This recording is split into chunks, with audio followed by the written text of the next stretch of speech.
Welcome to Awakened Motherhood, the podcast where mothers share their powerful stories of healing and empowerment. I am your host, Amanda Quick, best-selling author, TEDx speaker, and advocate. In each episode, we dive deep into the stories of mothers who have overcome adversity, found their fierce feminine power, and embraced transformative parenting. Whether you're a mother driven to fight for your children or someone with a story burning inside you, this podcast is for you. Together, we'll explore themes of resilience, self-trust, and healing from our traumatic experiences, all spotlighting the profound journeys of awakened mothers. Join us for a space of naked authenticity, deep inspiration, and genuine connection. Embrace the divine feminine and discover your own warrior mama within. Welcome to Awakened Motherhood, where your story is the spark for change. Welcome, everyone, back to another episode of Awakened Motherhood. I'm your host, Amanda Quick, and today I am super excited to introduce Dr. Carol Chu Peralta. I'm going to say that correctly. Amazing. Yay! Dr. Carol is a clinical psychologist and an owner of Psychology Group Practice, Center for Resiliency in New Jersey. She specializes in treating survivors of trauma and individuals hoping to break generational patterns and move forward in life. Amazing. Yes. Thank you so much for having me. I'm so excited to be here. Yes. I'm really glad to have this conversation. You know, I talked to all my guests before we jump on, and it's amazing the conversations that we have beforehand, and it really kind of sets the stage for the conversation we get to have. So I'm very excited to talk to you as well. Amazing. So, obviously your work is very aligned to, the advocacy things I do, sharing my story and all of that, as well as you have your own story. Yeah. And so I like to kind of start, these episodes with kind of giving people some background on, the person you used to be, the place that you used to, the beliefs you held about yourselves, all of that stuff that is honestly so relatable for so many of us. For sure. The way that I like to present it is my professional life and my personal life really came to marry each other in a sort of like fluid way, with organic way, which is really lovely. I didn't really, I grew up with my parents having migrated here from different countries. My mother's from Colombia, my father's from Peru, his father's from China. They both came over here, my mother and my father, when they were just emerging adults. I think my father might have been like 17. My mother right around that age, maybe a little bit older. And they came here by themselves, and they had their own history, their own family dynamics from their own upbringing, and then their own trauma history and their own history that then was made after they came here and they migrated here. And I was really like unaware of how any of that impacted me growing up, of course, or that it even was impacting me growing up. And it wasn't until, so I grew up in this like Latino driven home and monolingual Spanish speaking parents, really. And then it wasn't really, and all of that was normative to me, of course. And it wasn't really until like graduate school that when I started to learn about trauma, that I was like, wait a minute, this perhaps sounds a little bit familiar. And I asked my parents about what their history was coming here. And that's really like where I've started to become much more aware of generational patterns that exist within families, how those affected me, how they continue to affect me to this day, and how they honestly affect everyone, regardless of whether or not, you have a trauma history or migration history. Generational patterns exist within families, and unbeknownst to us, we really do end up inheriting them. And they can be helpful, and sometimes they can be not so helpful in the behaviors that we develop in our own lives. And just becoming much more aware of those generational patterns can really help us to either continue to practice certain behaviors or to break them if we don't really enjoy having them in our lives anymore. So that's really how I ended up growing up, and then ended up sort of like landing into this position that I'm really happy and fortunate to be in professionally. That's amazing. Yeah. Well, and I find so many people on this journey, right? We're brought into this journey based on an understanding of their previous lived experiences and, the things that they were kind of awakened to in a lot of ways. Totally. Absolutely. And especially, it's different, I think, whenever you are single or whenever you don't have children yet, you might at that point maybe not even be as aware of how generational patterns really affect you. Once you become a parent, I think sometimes it's really just in your face that sometimes you can't even help but to notice the generational patterns that have carried on with you for so many years. And really, sometimes they yell out at you like, wait, hold on, this is not working. Can you please do something to break these patterns? Well, and how many times have we been like, oh my God, I just sounded like my mother? Oh, yeah, all the time. All the time. Or you'll have a family member say to you, wow, you really are becoming your mother. Or wow, you really are becoming your father. And that's just like this, I don't want to do that. Right. Exactly. Because our minds immediately go to like worst trait that they have. And you're like, no, absolutely, I'm not becoming them. Right. But the truth is, sometimes we actually inherit things that are really likable about them and that we do want to continue to adopt and practice in our life. But either awareness is helpful for us to have. 100%. And I think that, for anybody or any woman who's becoming a mother, who's, giving birth, it is a transformative experience in just period. Yep. And then we now get to experience what it's like to be a mother. So of course it's going to connect us to our mother. Yes. And the things they went through. I know for me personally, I could not forgive my mom until I went through my own version. And that happens so often. It happens so often, right? Because honestly, sometimes we just can't reach that level of empathy. So that really sometimes like brings down the blindfold that we've had the entire time of what fault our parents had or what mistakes they had, right? So exactly. Sometimes it's not even a matter of, can I reach this level of forgiveness? Sometimes it's a matter of, okay, I still don't agree with perhaps what they were, what they did, yet can I balance that out with, I can understand where they were coming. Yes, exactly. And I think I at least personally have done both, where I 1,000% empathize with where she was, and not just personally, but professionally, as my mom was a marriage and family therapist. And so she carried all of the recommendations and supposed tos that came with that practice.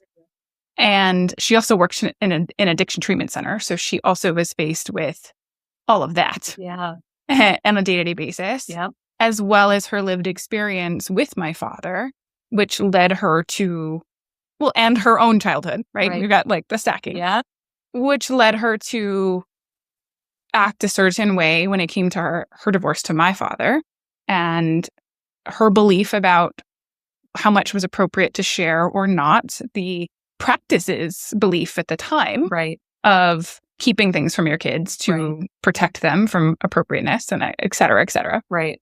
And I can also see how me as a teenager rebelled against that because I knew more was going on that was being kept from me. Yes.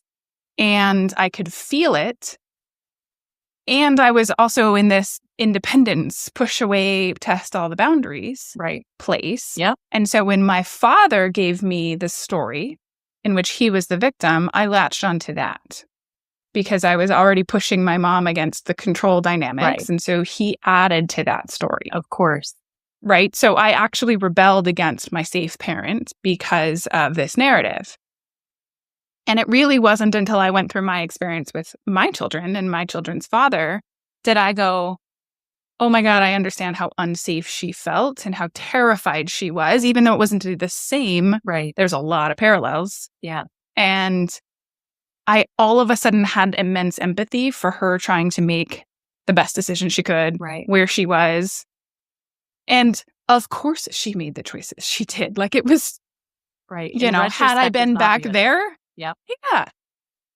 And at the same time, understanding the needs that I had that were not met, I'm able to do different with my kids without looking and going, she did wrong. Right.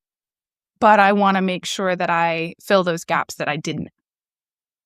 And that's all part of the healing process too, right? Exactly. Whenever we speak about healing from trauma, healing from adverse life events that we might have gone through, people can sometimes, unfortunately, see that healing process as so concrete, seeing it as it is supposed to happen in a certain amount of time and that it is supposed to happen in this positive linear trajectory. But nothing could be farther from all of that. The truth is that your healing process might look quite different from somebody else's. And like how I was telling somebody earlier today, your healing process really could feel like, how can I live my life right now in the way that I wish I could have lived life had this trauma or these adverse life event not happened to me? Meaning, how do I kind of jump back onto that life trajectory of hitting all those milestones the way I'd like to hit them? Even though I have this trauma that's sort of like in the backseat that's riding along with me all of the time. What am I extrapolating from it? What am I learning from it? Well, how am I making changes? How am I breaking those patterns? How am I living life that feels more authentic to me and not dismissing and validating or forgetting, but in fact, bringing it to my very focal awareness so that I'm making very conscious decisions on how I want to live life, which sounds exactly like what you're doing. Yes. And I guess for me, I no longer go, how would I act if this hadn't happened? Because it is too ingrained in, I mean, I would not be me if this hadn't happened. Like it's become, it's actually been a rebirth process of who I am and what I understand. And instead, I don't look at it as a trauma, honestly, anymore. It has actually been the biggest gift that I have been given in order to understand and operate the way that I do. Right. And so it's not so much how would I act if it hadn't happened. It's how can I utilize this as this powerful tool that I now get to share with others. Right. And I want to highlight something because there's so much beauty in what you were saying, because you are really speaking from being on the other side of sort of like this maintenance phase of like, I'm continuing to maintain this healing that I have achieved. And, again, it being in this maintenance phase, because I think once we all reach that point, we're still actively working to maintain it so that we 100%. are still feeling connected and, living a life that's worth living. And when we're not at that phase yet, though, I think trauma survivors or people who have endured, tough life experiences can hear us talking about this and sort of feel like, well, I'm not there yet, or I wish this hadn't happened to me, and that's okay too, because believe it or not, that is actually also part of that healing experience. And this is really like modular, it's not even phase-based. So it's okay if you're not there yet. I think that's a really fair call out. I remember very vividly, it was like days after my ex-husband was arrested, and I was in the midst of the worst of the panic and the fear. And my mom actually says to me, everything happens for a reason. And I went, there's no fucking way this will be a good thing. Yeah. Oh, there is no justifying what the hell just happened. No. Right. And so it was this like not right time, not right place. Right. I was not in a position to hear that there was good that could be. And if that's where you are, like that is very valid. And I think that it's an important place to be also, and to like really fully experience all of the emotions in that place. Absolutely. I agree with you 1,000% there. Make space for it. Let it grow, let it settle in, because if you don't actually make the space to allow yourself to experience it, there's no such thing as like, okay, I get to bypass this and then fast forward to like the end of the healing. Like that's not the way it works. No, and if we put on these rose-colored glasses, trying to be in the middle of it, we're actually going to shove all that down. Yes. And it really will bubble up, I promise. Yes, true story. And then all of a sudden it'll sneak up on you and you're like, wait a minute, I thought I was doing just fine. Right. And one little piece and you're just exploding, because we have to feel the feelings as they come. And then after, we can go and start to understand them and dissect them and understand where they're coming from and all those other pieces. Absolutely. 1,000%. Yeah. So your journey, obviously, becoming a mom, and also in your work and understanding, how all of these things are connected, I imagine in a lot of ways there's been some really big ahas for you too. I think one of the big, actually, you're right. There's probably been 1,000 ahas because I think, again, once you become a parent, I think there's constant aha moments of, oh, wait, that's right. There's no manual to this. Oh, wait, that's right. I was wrong yet again. And sometimes you really have to take those in stride and take them with grace and, have some compassion for yourself. In terms of like work with people who have gone through adverse life events, one of my biggest aha moments, and this was way early on when I was first being trained more with like manualized treatment models, was the aha moment of, wait a minute, there isn't just a one size fits all. And I'm so happy. And I've really like taken that aha moment with me throughout the rest of my career, because that's something that I really strongly believe in. There's no one treatment that fits and that applies universally to everybody who has experienced an adverse life event.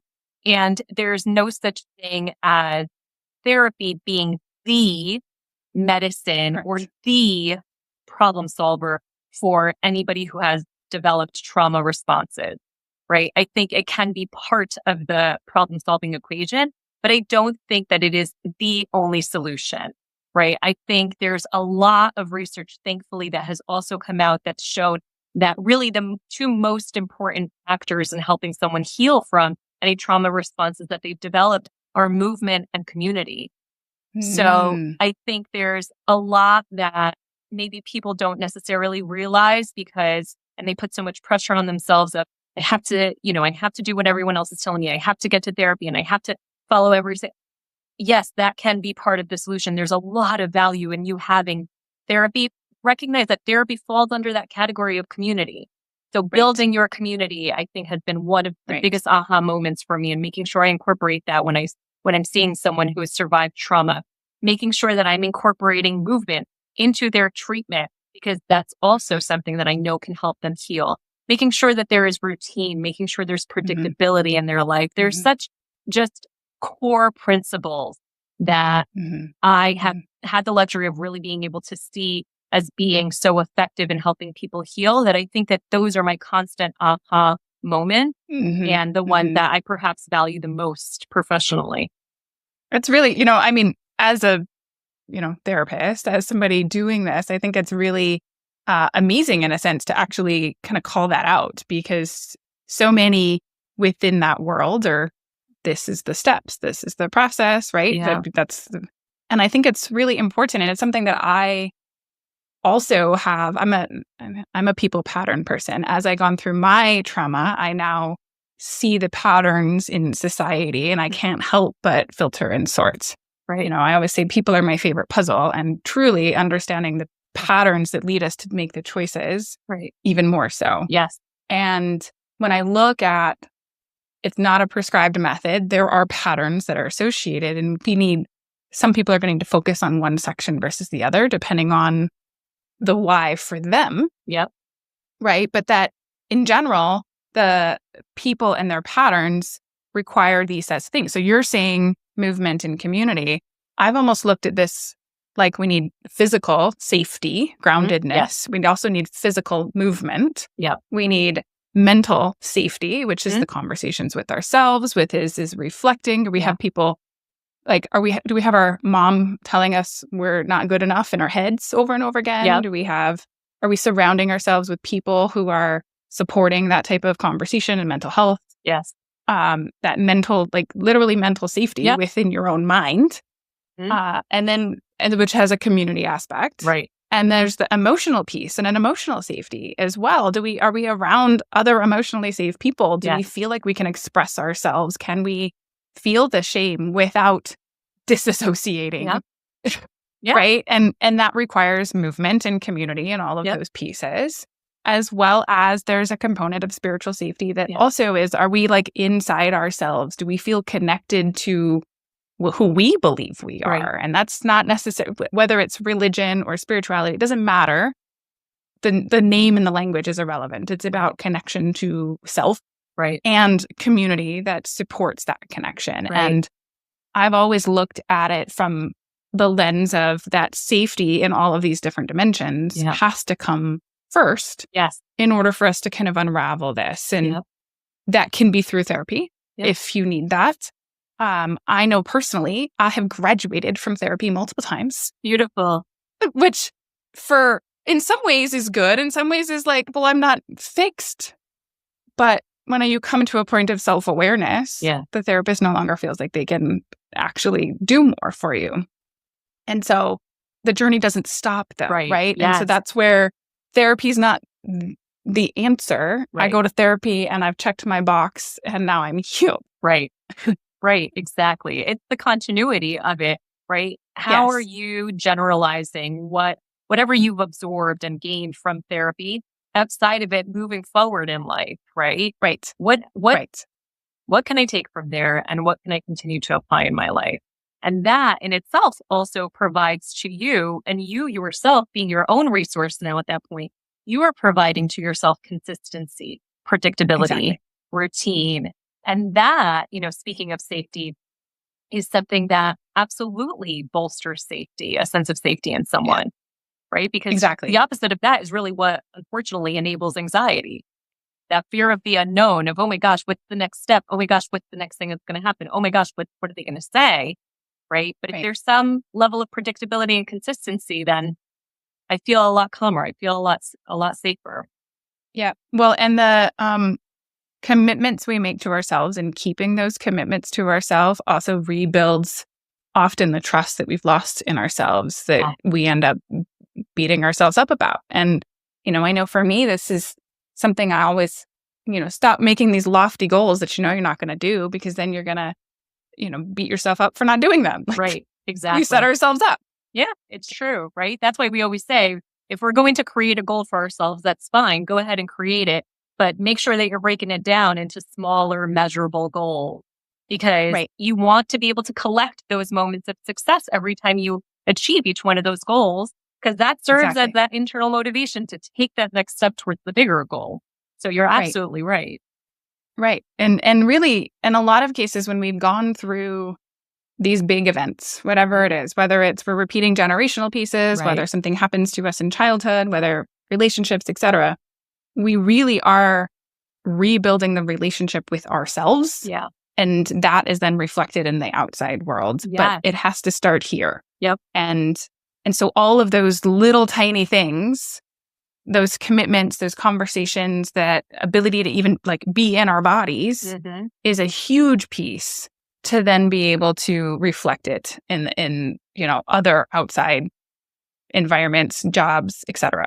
Absolutely. Right. It's how much are you willing to invest in yourself, honestly, so that you can then have sort of like a surplus to be able to offer to the outside world, which ultimately really is what motherhood is at the end of the day, is it not? 100%. Oh my gosh. And there's so much guilt I hear, day after day by moms, by both parents, frankly, not just moms, but predominantly moms, right? I have 1,000 things that I need to do today, and they're worn so thinly. And then at the end of the day, they're still expecting for themselves to be able to give another 1,000%, at the end of the day, whenever kids are home or whatever it might be. Right. And they feel so much guilt of really being able to refuel themselves. Yeah. They see it as being so selfish. And I understand that. Trust me. I fully understand that. And at the same time, if we could reframe it, even if we don't fully believe it 100%, but if we could reframe it at least for a minute to remind ourselves of, wait a minute, actually, I need to be able to do that. I need to be able to give back to my body so that my body can keep giving in a way that I want it to give. Yes. It might feel a little less selfish. Yeah, this was a huge one for me. I had such a story that I would only be okay if my kids were okay. I put the hierarchy of fix them, sort them, and I had definitions about what that meant, which included two-parent household, included a certain financial stability. It included all of those definitions based on my generational experiences that I didn't have, right? And so this was my definition of kids okay. and this had to be solved. And then I would just be fine because they were fine. And that created a set of choices that kept me in a very unsafe position. Because two parents, because my dad wasn't in my life, and I blamed my mom and all the things. So therefore, I needed to do everything possible to ensure that my kids had access to their father. And the only way that he was going to be okay is if I continued to be there, because I was his de facto therapist in most cases, pointing out all of the things. And so it was, the burden was on me to keep all of this together in order for me to be okay. That was my sideways conversation in my mind. Yeah. And it carried me for years. And even when I started making the decision, I can't do this anymore, this was now me breaking the family up. This was now my burden and my guilt. And I can't be responsible for that. I can't do that to my children, even though, of course, I didn't do anything. Right. Exactly. And it really eventually flipped around, and I started to see, actually, I'm totally backwards. It's not that my kids need to be okay with this set of equation for me to be okay. Right. I have to be okay, and they will, by extension, be okay because I'm okay. Right. And it was a complete 180, because I learned, in a sense, that especially children and moms, and I don't want to discount the fathers here, but generally speaking, most children have their primary emotional attachment to their moms. They're just, we come out of moms. We're connected to moms. Evolutionarily, it's just there. I got it. It's there. We are the portal for the children. That is what happens.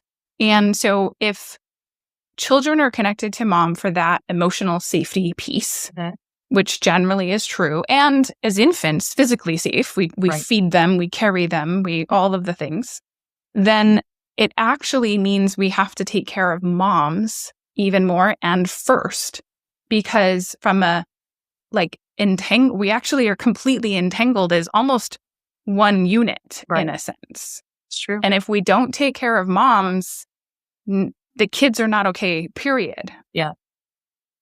And so I had to totally unlearn all of the things that society taught me about motherhood, and instead go, what do I need so that I am full and able to respond and be present and be emotionally available and all of that for my children. And that even just me being in a different mindset ripples out. Like, I don't even necessarily have to take any action, but they can feel me because that's their connection to me. Yes, absolutely. I mean, so just even think about what you said. I had to relearn, right? Because there are so many expectations, so many pressures that may or may not be directly advertised to us, right? Whether it's through our direct family, whether it's through society, whether it's through family member, whatever it might be, right? Or peers or friends. Regardless, whatever message we're absorbing, that's really what ends up, and whatever our value system is, that's really what ends up upholding that high expectation, that rigid expectation oftentimes that moms have for themselves, right? Yes. And you're right. Sometimes it involves the introduction, the reintroduction, the reminder of that introduction to moms of, wait a minute, actually, there's another expectation that you can have for yourself. And actually, that expectation can be that you come first. And wait a minute, you come first actually is not equivalent to you are selfish.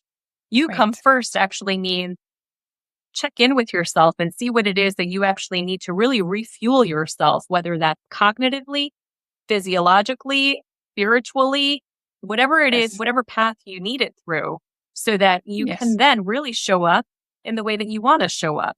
But that really is a bit more of a novel concept, I think, that we're just now more so universally starting to entertain. I don't even know that we're so bought into it. Yeah.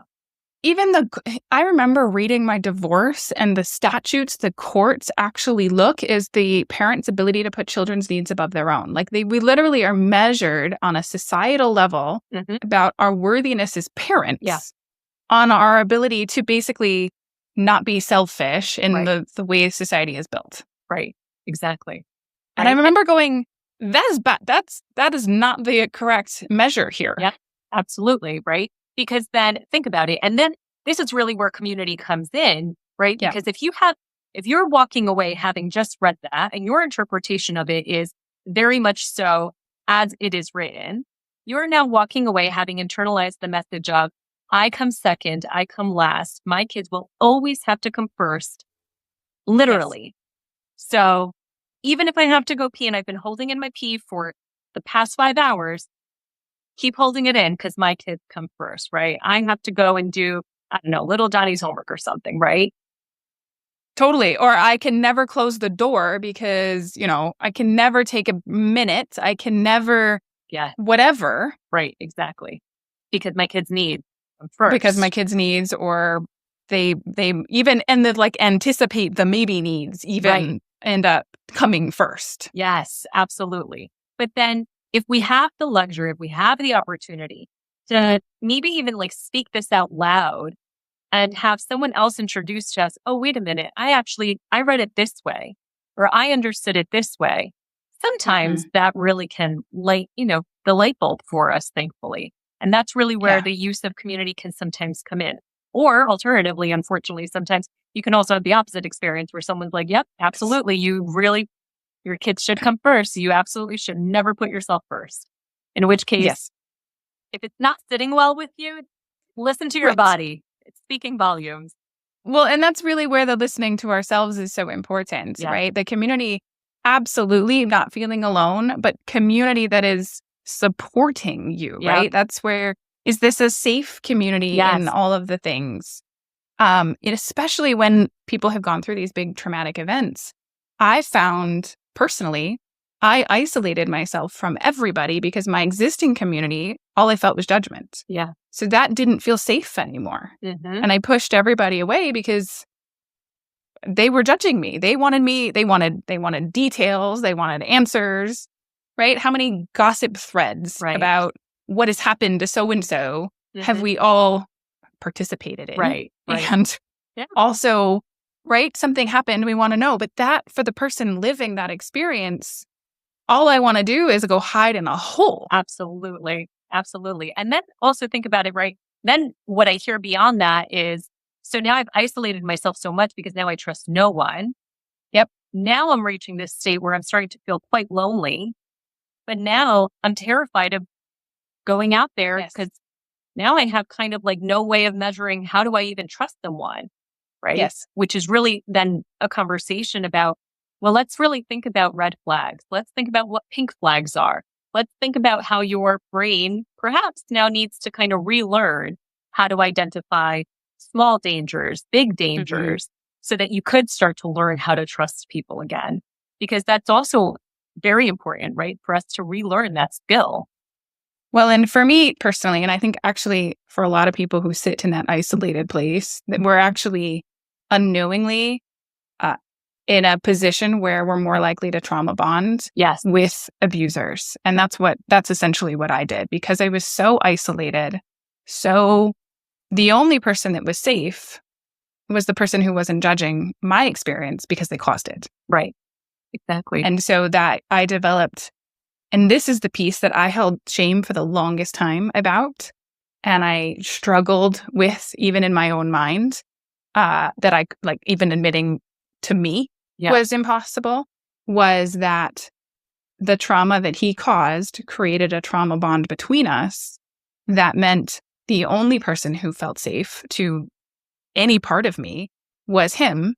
And because of the situation in the court, he wasn't allowed around, which actually amplified my desire to be near this safe person. Right. So we have this other push-pull on top of it. And we went through almost another honeymoon of sorts because I was so drawn and I was so like needing this attachment to this honestly very unsafe person. But in my brain, the only one who could understand and who was living a version himself, that it actually deepened that, which made everybody else even worse. Right. Of course. And I think that a lot of times we don't actually acknowledge how powerful that is. Yes. And nobody wants to talk about that almost like Stockholm syndrome thing that happens when we are protecting the person who caused the pain because they're the only safe person we have, even if they're not actually safe. Our body is is the only person we feel safe with Yes. in this moment. Absolutely. Because the irony to it is that even though, like you said, they're the ones who are inflicting the pain onto you, Yes. that pain is so predictable that predictability in and of itself feels safer Yes. than the whatever else might be out. Correct. And you're right. And so then that familiarity just it really does reinforce that bond that you have with that person to some extent. The truth is that that person who is abusive really does prey on them, right? They see Yes. that is your vulnerability. They see how isolated you are. And Yes. that is really, have you ever heard of the power and control wheel? Mm-hmm.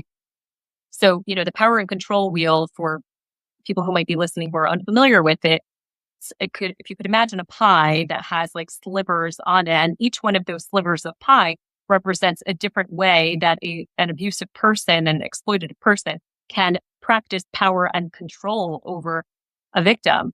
And that really is, whenever they're able to see, oh, you're so isolated right now and you're yearning to really feel connected to someone, and I'm the person you feel connected to, they prey on that. Of course, right? That's another way that they practice holding on to that power and control over you, unbeknownst to you, of course, because you are fully in survival mode. You are like, oh my gosh, I need to be able to survive this situation. What's going to help me survive is this familiarity that I have to this person. Even though at the surface I get it, that's the person that's inflicting the pain. Right.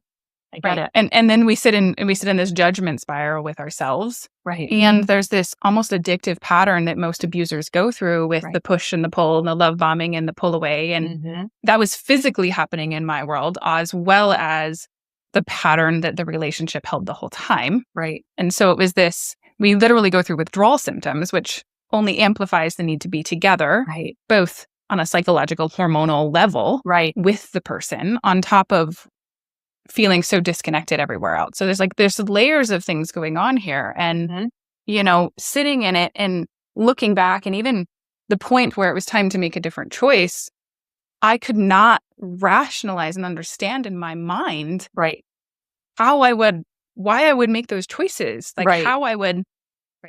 I think I lost you. There we are. You did. And then you appeared again. Right. Exactly. So you couldn't rationalize why you were making those choices. I couldn't. I held so much shame about, literally jumping back into a deeper relationship with somebody the moment that he was exposed even. It was this bizarre brain melting thing. And yet that's actually more likely to happen in these situations than not. Right. But nobody talks about that part because of the shame, because of the, I can't tell you, taking my story to social media, how many people were like, you bailed him out? I was like, oh, that's the least of what I did. Right. Exactly. Because you're right. People, I think, on the outskirts see it as very black and white.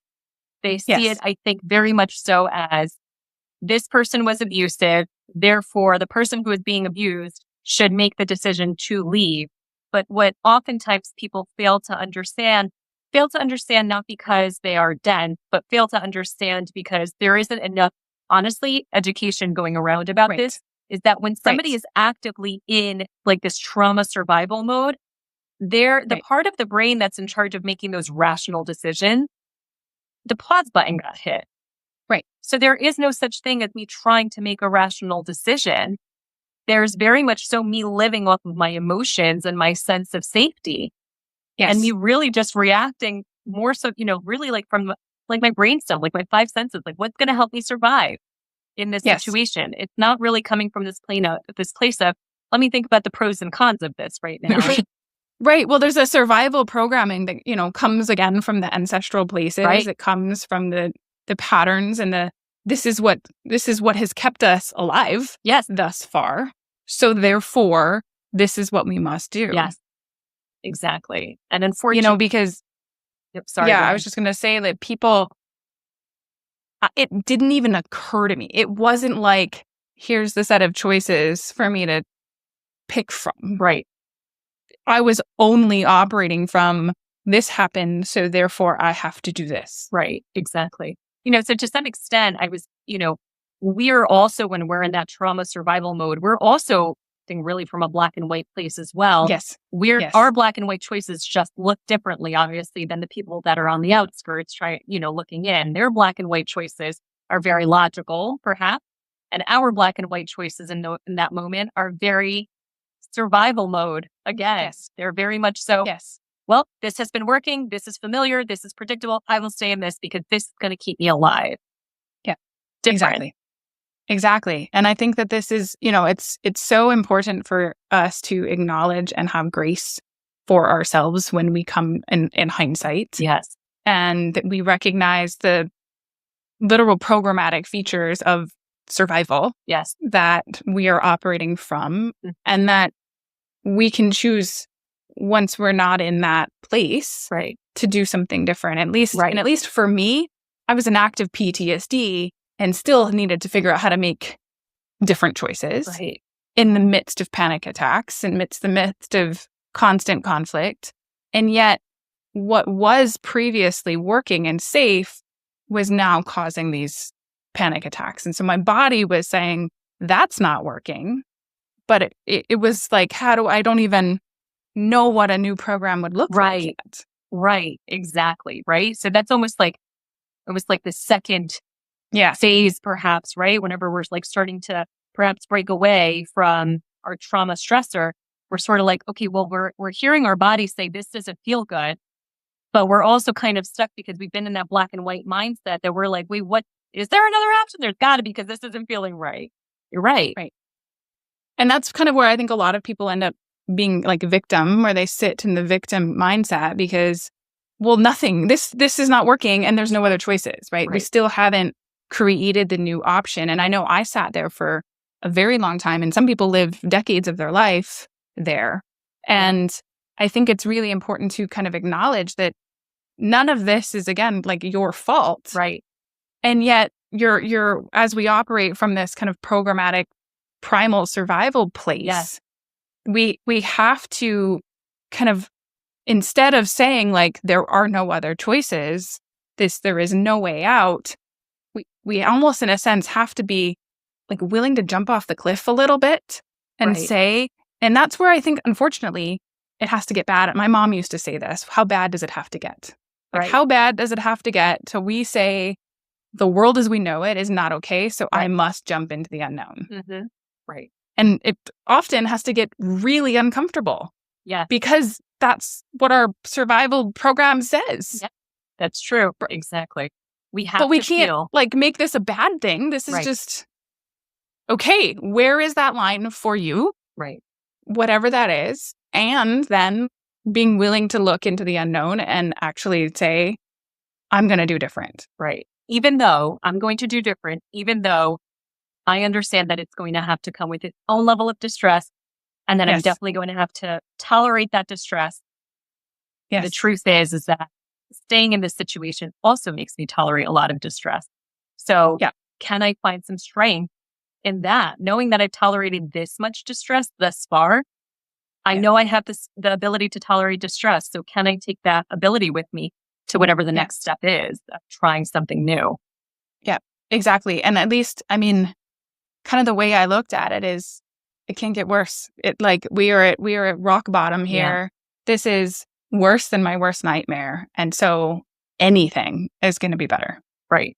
Exactly. Anything is going to be better. Knowing that there's going to be some other option out there. And I know I'm strong and I know I'm capable and I've proven all of these things. And so again, I've built up all of this resiliency and ability to handle this. And so let's go. Right. Exactly. And I think knowing, there's this one trauma treatment. It's called STARE NST that was really originally designed for veterans. And I love the first section of the treatment, because the first section of the treatment focuses on building internal resources in the person who has survived. And what that really looks like is what you've just explained. Can I sit down long enough, at least in bits and pieces, to be able to really recognize and look back on all of the life experiences I've gone through and pull pieces of evidence that demonstrate that, wait a minute, I actually do have a lot of abilities, and wait a minute, or even some abilities. And I do have some strengths and I do have something to carry with me to help me move on to whatever that next step needs to be. So, and that in itself also can give you some sense of safety just to know, Yes. oh, wait, I actually have that. And I carry that with me. That's not something that was given to me. That's not something that somebody could take away from me. That is, I'm the owner of it. Yes. And there's something really, I think, empowering about people being able to, especially for a trauma survivor, to start to feel that sense of control over themselves, like of, oh my gosh, that's right, I have this. Right. So I'm organizing my toolbox. Yes, exactly. That I carry with me that Yes. nobody can take away. I have it.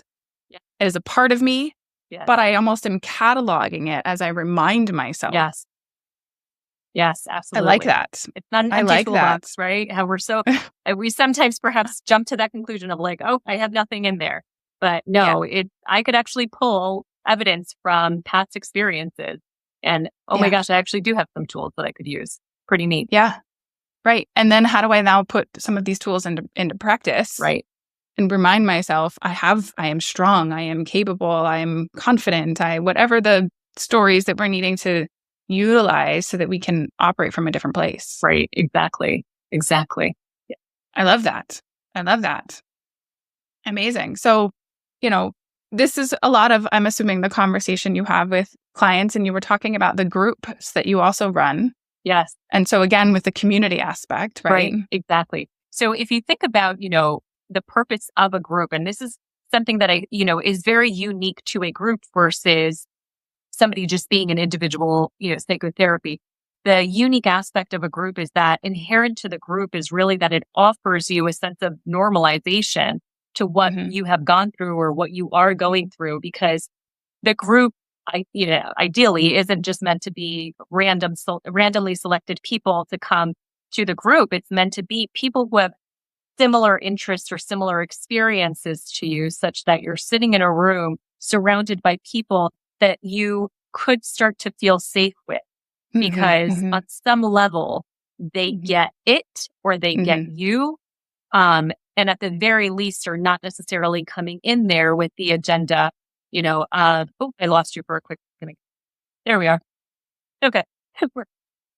They're not coming in with this agenda of, I need to tear this person down. I, need to make myself feel better by making this person feel inferior. They're really coming to this group feeling perhaps just as vulnerable as you are, and perhaps with the same objective of, can I feel connected again to people, because I haven't felt connected in such a long time.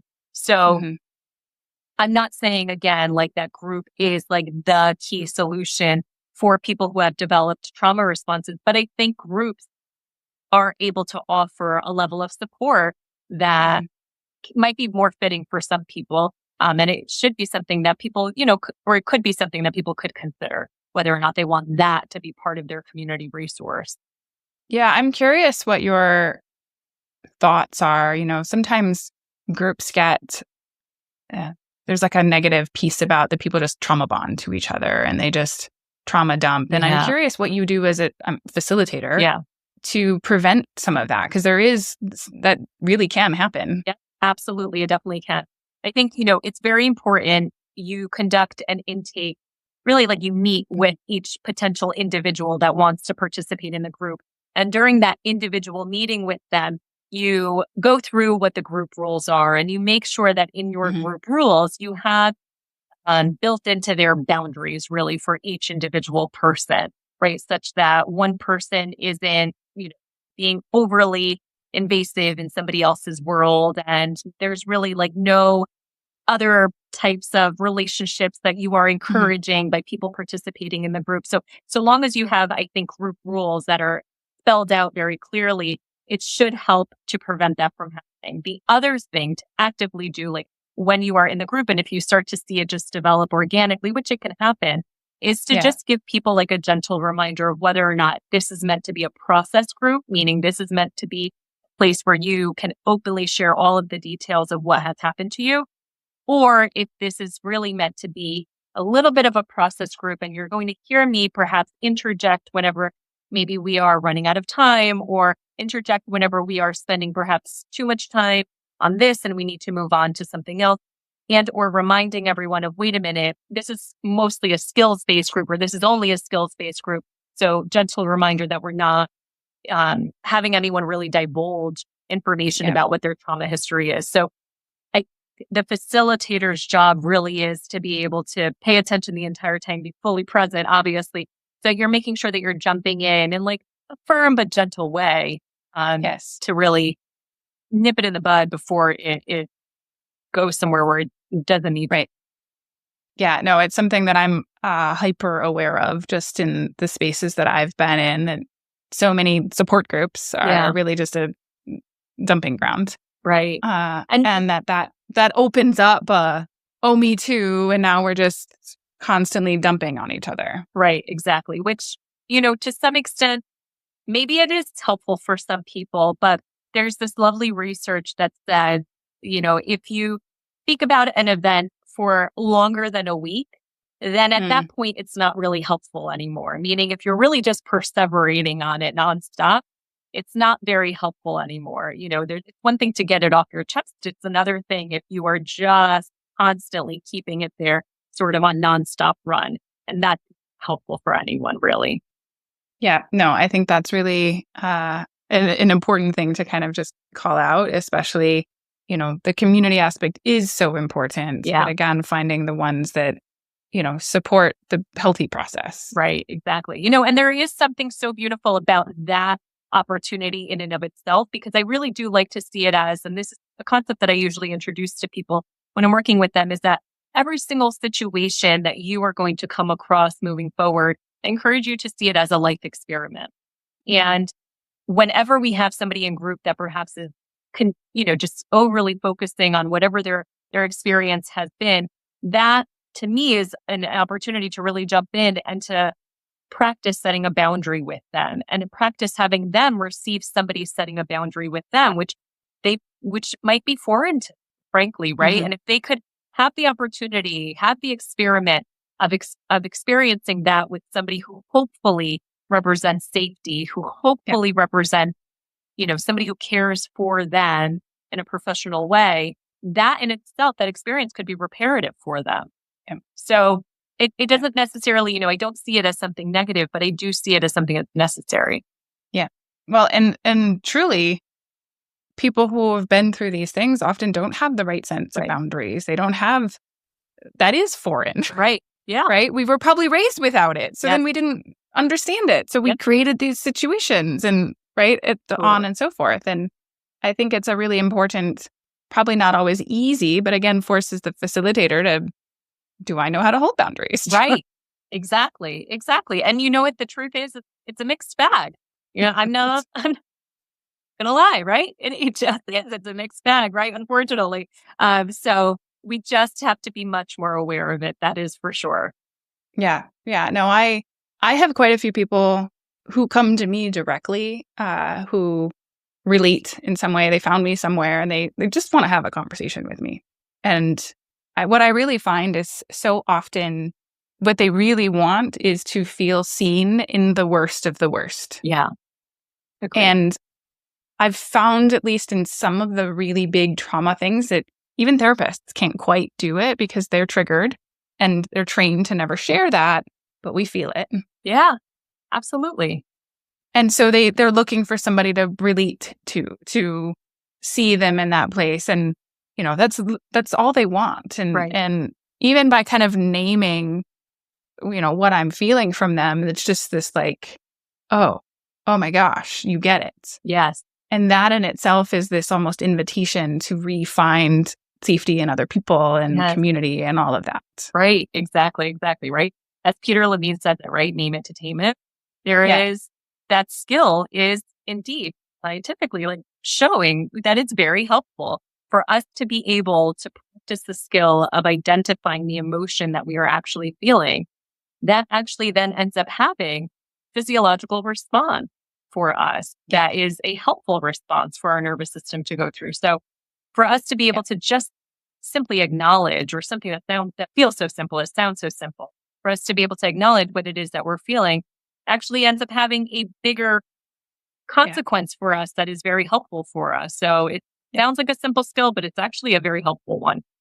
Yeah. No, I'm finding that's more and more all people actually want is just help kind of identifying, grounding in, maybe seeing a pattern of how this is played out and just oh, yeah, you're so right. This is exactly what's happening, exactly the way I'm feeling. And it is really hard to be in here. But when I'm doing so without judgment and with just this, like, get it, I'm right here with you. Yep. There's this, and not in a, let's bond over it, but let's recognize that your experience is not doesn't need to happen in isolation. Yes. This is very much the way in which this comes out. And so I'm also standing over here as this, and I made it over here. So like, this invitation in a sense to, as we start to name and acknowledge and move through and make different choices, it's like it opens up this possibilities door of what could we do actually? Exactly. Right, exactly. And for you to normalize it, right? For you to say like, oh yeah, I've been there actually. That is where I started actually. Exactly. And like you said, for you to be the representation of like, and now I'm here.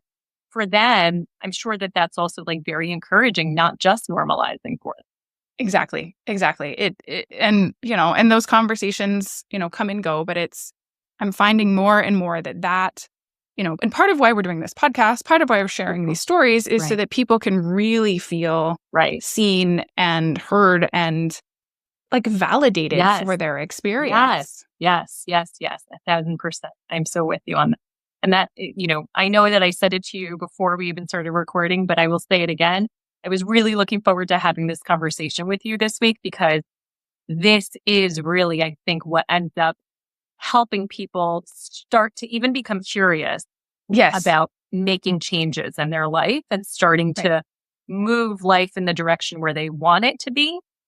Yeah, so exactly. These types of conversations are very vital for so many different reasons, frankly. Yeah, there is not one size fits all, as you have so beautifully stated. And still, there are sets of things that we all need components of. Yes. Agreed. And it's not in a, check the boxes way, but in this almost sort of circle of, we pick up this next piece and we pick up this next piece and this next piece. Yes. But within that, we're gaining more tools in our toolbox. Right. We're building levels of safety within self and with others. And sometimes we hit a new piece and we go back and we go back again. Yep, absolutely. And sometimes it's going to look like we've taken, 2 steps and 3 steps and 5 steps and 1 step. So there's all of that to say, please don't succumb to that pressure that might be a little bit more of like an illusion and or directly imposed onto you pressure of like when your timeline of healing should end. Yeah, no. And I think some people say, it's a never ending thing. And I don't love that because then it's a mountain you can never climb. Right. But it's like, oh my gosh, wait, I'm never going to get there. I think it's important to say we'll get to a point where we're not in active trigger states. Yes. We're operating from trauma responses majority of the time. Right. Will we ever never be triggered? Like, that's not realistic. Like, we have these survival instincts because the world happens. Yes. Exactly. That's okay. Exactly. But we learn how to deal with those triggers and respond and appropriate in a new way. And the recovery time shrinks. Yes. You just summed it up so beautifully. You're absolutely right. Just because you have a response whenever a trigger were to happen, that doesn't mean that you are back in PTSD or you're back in survival mode or you're back to where you started. No, that actually means that you did a great job of not shutting off your nervous system and letting your nervous system and your brain do exactly what it's supposed to be doing in these types of moments. So, and it doesn't even have to be a logical trigger. That's fine. True story. I had one this weekend. I was so angry, and it didn't make sense. Right. And it didn't matter. Right. My body was lifting up all of it, and I was just gonna be angry about it for a minute. That's okay. Yep, exactly. That's okay. Because you know what? Now you're not. Now I'm not. And I was able to feel the feelings, examine where they were coming from, see where I was not following through on my needs and my promises, hold a strong boundary and move through. And if anything, go back and go, thanks. I needed that. I needed this piece for what's next. Exactly. It's a beautiful example of what it means to be triggered after I've finished my, full healing process, and what it means to now take care of myself post trauma. Exactly. And there's, the world is chaotic and ever changing and so many things. True story. We're not numb. We're not the emotional experience is very real. Yes. And it's supposed to still be there, by the way, right? You're supposed to, like I said, your nervous system is still supposed to respond whenever there's some type of stressor that happens. Your brain is still supposed to respond when there's some type of stressor that happens. So the goal isn't for you to become this zombie-like person or this robot. That's not the goal, right? That would unfortunately be you being way too numb, and we need to activate you a little. So, right. That's so disassociating. Yeah, it's not exactly the human experience. There you go. You got it. Yeah. Amanda, I could keep talking to you for hours. Oh my God. Is there any final words you want to leave the listeners with? Any advice? Yeah. Places they can get in touch with you? Yes. I would definitely love people to walk away, if with nothing else, for them to understand that it is okay for them to be literally at any one of the places that we described the healing process tonight. If you are not at a place where you feel like it was okay, what happened to you, that's okay. If you're at a place where you are like, yes, I'm feeling empowered to break, generational patterns or to break this trauma response I've been having for such a long time, that's okay too. And with that being said, I love being able to give out free educational information through our social media. So if you guys want to follow us, that's great. That's where you could always get some of that information. It's at Center for Resiliency NJ. We're on Instagram, we're on Facebook, or you could always go to our website, and that is www.centerforresiliency.com. Amazing. Thank you so much for your wisdom and your experience and, everything that you are bringing into the world, because thank you. So many people have been through so much, and we really do need community and support. Totally. Right back at you, Amanda. Thank you so much. I hope you have a wonderful evening. Okay. Bye. Take care. Thank you for joining us on Awakened Motherhood. I hope today's episode inspired you and offered support for your journey. Remember, your story has the power to ignite change, and your resilience is a testament to your strength as a mother. If you enjoyed today's episode, please subscribe, rate, and review the podcast. Share it with other mothers who might benefit from our stories of empowerment and healing. I invite you to connect with me on social media platforms at Amanda Quick Healing, or visit my website, amandaquickhealing.com, for more information on other ways to work with me. Until next time, keep embracing your divine self and discovering your warrior mama within. Thank you for being part of Awakened Motherhood, where your story is the spark for change.